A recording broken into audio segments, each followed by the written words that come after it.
Hi guys! For today's video, isi-share ko sa inyo ang aming trip to Buscalan. 5 AM kami umalis ng Manila. Ang ganda ng sunrise, no? Papakilala ko muna sa inyo mga kasama ko. Ang driver natin for today's trip ay ang aking napakapoging pisa na si Ivan Sirunay, Kuya Dex na nasa passenger seat, at ang ating lovely couple, sana all. Dito pa lang sa Pangasinan ay agad kaming namangha sa magandang view. So next stop muna kami para mag-picture. Di namin alam, marami pa palang mas maganda dyan.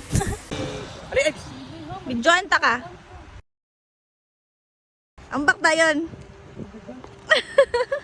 Nung nasa Santa Fe, Nueva Vizcaya na kami, ay may nadaanan pala kaming falls na tinatawag nilang Hingi Falls. Sa mga may balak pumunta, ang entrance fee nila is 20 pesos per head. Run, Ate Jing, run! Run! Ate Jing, run! Run! Wait, saan ba ito? Ganito pala yung dapat, Ate Jing. Excited na ang lahat at naisip namin maligo dahil sa mainit na panahon. Lalo na ang videographer ko. Adventurous kaya to, mana sa akin. Mas malapit mo ito. Naka-Star Wars.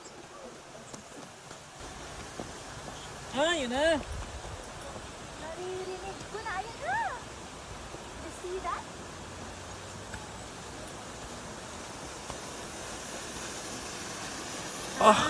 At nang makita namin, Poso pre! Poso pre! Poso pre! Poso pre! Yun na yun!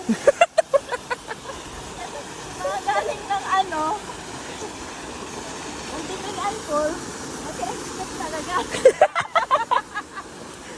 Paghilam. Ay na po.